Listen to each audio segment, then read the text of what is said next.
territoire national congolaise.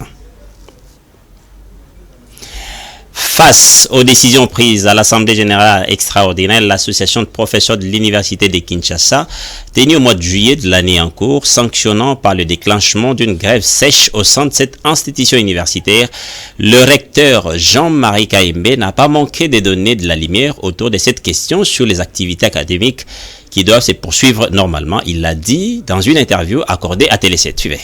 Je voudrais tout simplement rappeler que le droit à la grève est un droit reconnu par notre constitution en République démocratique du Congo. L'indépendance des participants à l'action syndicale est aussi telle que ceux qui souhaitent absolument se mettre en grève le font, mais liberté est reconnue également à ceux qui ne souhaitent pas réellement entrer en grève de le faire. Je dois dire qu'elle est à l'université de Kinshasa, suivie pas par tous, parce qu'en ce moment où je vous parle, se tiennent de défense de mémoire, de défense de thèse, et certaines facultés fonctionnent de manière tout à fait régulière, en pensant bien sûr à ce que l'université de Kinshasa a comme institution, souffert de nombreuses années de ces effets de la grève qui font que les années traînent vraiment en longueur. Si je dois répondre de manière brute, elle est suivie, mais elle n'est pas suivie par tous. La PUKIN est une association des professeurs de l'université, qualité indéniable et qui ne peut pas m'être arrachée. À ce titre, je suis membre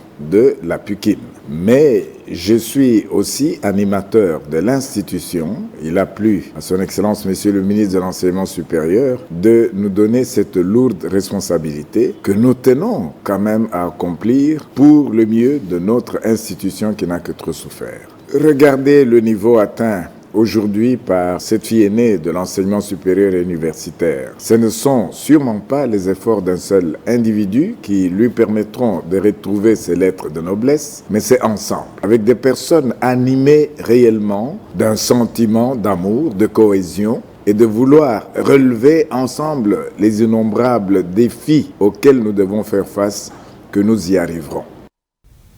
Voilà, continuons toujours avec ces journaux. S'agissant de quel côté il s'aligne en tant que professeur et en même temps recteur de cette université au regard des revendications de professeurs membres de la PUKIN, il n'a pas tergiversé dans sa langue et il en a profité pour parler aussi de la signature du protocole d'accord entre l'université de Pittsburgh de Russie. Suivez.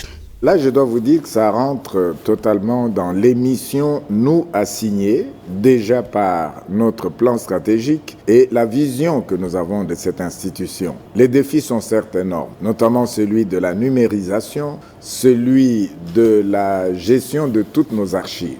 Comment nous en sortir? Nous en sortir, c'est d'abord en définissant de véritables politiques de progrès. C'est en nous entourant de conseils, de consultants, comme notamment Al Kitenge, qui accompagne notre institution depuis quelque temps. C'est aussi de recourir à tous les dignes fils qui ont bénéficié de cette université et qui, aujourd'hui, pour la plupart, sont dans des postes de décision dans ce pays. Nous les appelons les alumni de notre institution. Il ne faut pas négliger le partenariat, la coopération internationale, et c'est dans ce cadre qu'avec d'autres institutions d'enseignement supérieur et universitaire d'à travers le monde, nous nous sommes employés à signer de contrats de partenariat qui nous permettront certainement d'améliorer nos performances, qui nous permettront de jouer pleinement notre rôle, qui en premier est celui d'assurer une recherche de qualité, laquelle recherche va impulser les enseignements sur le plan théorique que nous dispensons,